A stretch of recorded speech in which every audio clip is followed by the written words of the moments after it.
ai lâu tế sai cần vô chuyên của mình sai cần vô chuyên của mình cần vang của càng ai mà nghe sai sẽ tuôn sai chân về lên ruộng để yên tâm yên tin cả đồn về china tin cả đồn về china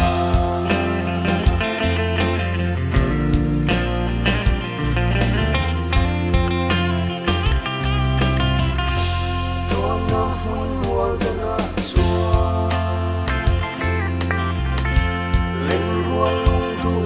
sống tế lên tên nắn lên hậu truy na thiên lùng hia đã thi truy nè cân vang khua càng ai mang nghe sai sẽ tuôn trái nằm muốn khá càng ngày chân về lên ruộng để yên tâm yên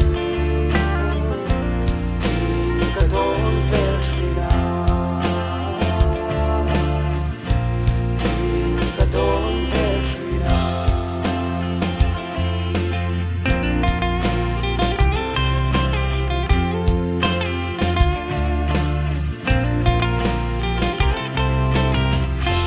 chúa nó muốn mua cái nào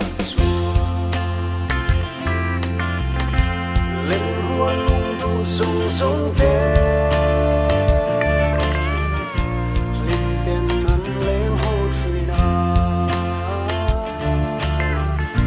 thiên lùng hia đã thi truy nè cánh vang khua càng